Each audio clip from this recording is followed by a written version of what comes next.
आज की इस वीडियो में हम आप लोगों को बताएंगे कि आप लोग धान की नर्सरी किस तरीके से तैयार करें कि जो आपका उत्पादन है ये बढ़ सके। देखिए, काफी सारी प्रक्रिया होती है।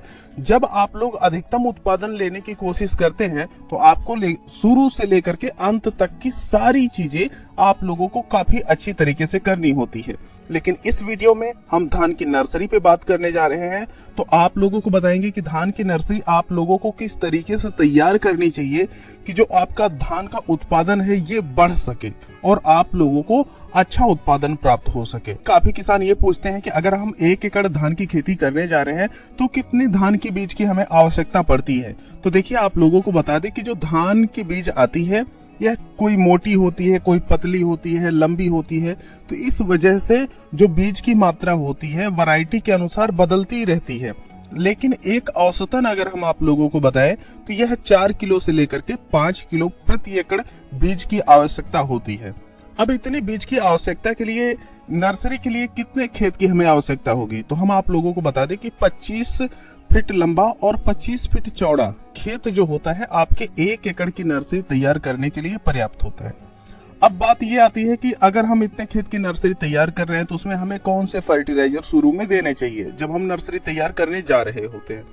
तो देखिए, आप लोग अगर इतने खेत में नर्सरी तैयार करने जा रहे हैं तो आप लोगों को लगभग 2 किलो डीएपी देनी होती है और लगभग 100 किलो गोबर की शुद्ध खाद देनी होती है, जो कि 6 महीने कम से कम पुरानी हो। और ध्यान ये दें कि जो गोबर की खाद आप तैयार किए हुए हैं वह जो पशु होते हैं घास के बीज खा करके उस गोबर को ना निकाले हों, क्योंकि अगर वह घास खाए हुए हैं तो ऐसे में जो उसमें बीज होती है यह काफी ज्यादा निकल जाती है, जिससे आपकी धान की नर्सरी में काफी ज्यादा खरपतवार देखने को मिलते हैं। तो ये सामान्य चीजें हो गई। अब आइए हम आप लोगों को बात करते हैं कि जब आप लोग नर्सरी तैयार करने जाते हैं तो आप लोगों को क्या क्या चीजें करनी होती हैं। तो सबसे पहला ये देखा जाता है कि जो हमारी धान की बीज होती है उसको हम किस तरीके से शुद्ध कर सकते हैं। तो सबसे पहला काम ये होता है कि जो हम धान की बीज लेकर के आए हुए हैं उसे हमें सबसे पहले पानी में डाल करके जो भी मरी हुई सीड होती है उसको निकाल करके अलग करना होता है। और इस प्रक्रिया को काफी अच्छे से करने के लिए हमें एक बड़े तसले में पानी डाल देना होता है, लगभग 20 लीटर के आसपास। अगर आपकी धान की बीज काफी ज्यादा है तो उसी हिसाब से आपको देखना रहेगा, पानी और ज्यादा लेना रहेगा। तो उसमें हम अगर 20 लीटर पानी लिए हुए हैं तो उसमें लगभग 250 ग्राम हम नमक डाल देंगे। अब काफी लोग ये सोच रहे होंगे कि ये नमक क्यों डाला जा रहा है, तो आप लोगों को बता दें कि जब भी पानी में नमक डाला जाता है तो जो पानी का घनत्व होता है ये थोड़ा सा बढ़ जाता है, जिसकी वजह से जो धान की अधमरी जो बीज होती है वह भी ऊपर निकल करके आ जाती है। नहीं तो जो अधमरी बीज होती है वह कमजोर पौधे पैदा करती है नर्सरी में, जिससे जब आप उनका पौधरोपण करते हैं तो पौधे का जो विकास होता है अच्छे से नहीं होता है। तो इसके लिए हम लोग नमक डालते हैं। नमक डालने से जो अधमरी बीज होती है ये भी ऊपर आ जाती है और जो मरी हुई बीज होती है ये तो सामान्य पानी में भी ऊपर आ जाती है। तो आप लोग यहाँ पर देख रहे हैं कि किस तरीके से हम यहाँ पर पानी में नमक डाले हुए हैं और उसके बाद उसमें बीज डाल करके जो भी मरी हुई सीड है वो ऊपर आ गई है। अब इनको हमको छान करके एकदम निकाल देना है। और जब हम इस तरीके से निकाल देते हैं तो जो हमारी अच्छी सीड होती है वह नीचे एकदम बैठ जाती है। अब यह जो नीचे बैठ गई सीड है इसको हम छान करके अलग कर देते हैं और इस सीड को हम जूट के बोरे से ढक करके लगभग 10 से 12 घंटे के लिए रख देते हैं। अब जो हम सीड 10 से 12 घंटे के लिए रखते हैं तो उसके बाद हमें करना होता है उसका ट्रीटमेंट, जिससे जो बीज जनित रोग होते हैं वह हमारी फसल में ना आए, जिससे जो हमारी फसल का जो उत्पादन होता है यह प्रभावित ना हो। तो जो आप सीड का ट्रीटमेंट करेंगे यह कैसे करेंगे, ये काफी आसान है।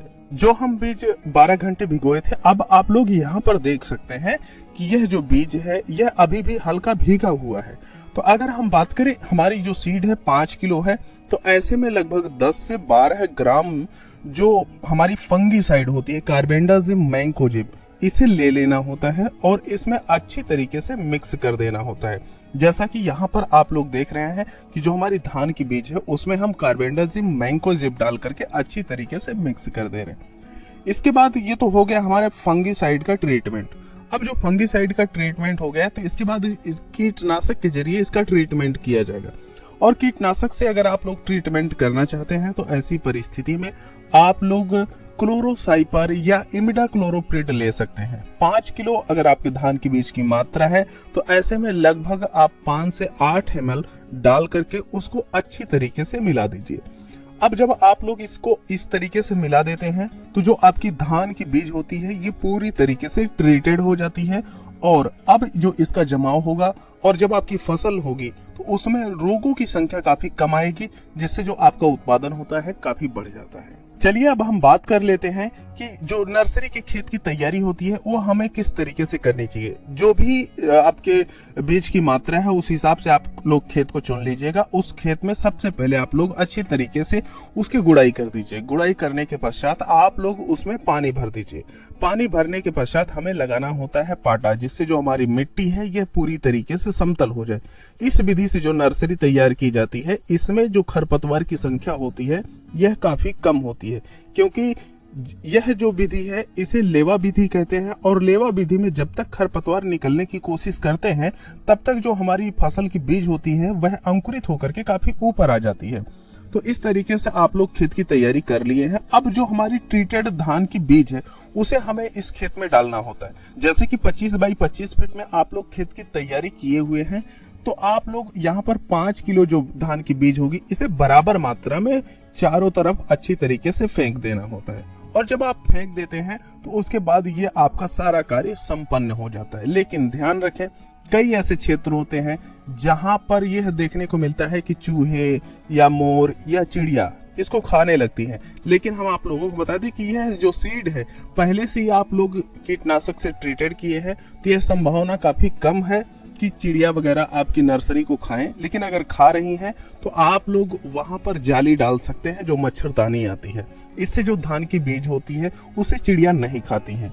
अब जब आपकी धान की नर्सरी तैयार हो जाती है तो हमें हमेशा उसमें भारी नमी बना के रखनी होती है, क्योंकि अगर भारी नमी आप बना करके नहीं रखते हैं तो ऐसी परिस्थिति में जो आपकी धान की नर्सरी होती है ये पीली पड़ने लगती है, उसकी पत्तियां सूखने लगती है। तो आप लोग लगभग 3 से 4 दिन के अंतराल पे जैसी आपकी मिट्टी में नमी रुकती हो, अगर उसमें बलुआ का अंश ज्यादा है तो जो मिट्टी में नमी है यह कम दिन के लिए रुकेगी, तो उसी हिसाब से आप भारी नमी हमेशा अपने धान की नर्सरी में बना के रखिए। तो आप लोगों ने देखा कि जिस तरीके से हम किए हैं, अब यहाँ पर जो हमारी नर्सरी है तैयार हो चुकी है और यह काफी हेल्दी भी है। तो इस तरीके से अगर आप लोग नर्सरी तैयार करते हैं तो आपकी जो धान की फसल में बीज जनित रोग होते हैं इनकी संभावना काफी कम हो जाती है, जिसकी वजह से जो आपका उत्पादन होता है यह काफी बढ़ करके आप लोगों को मिलता है।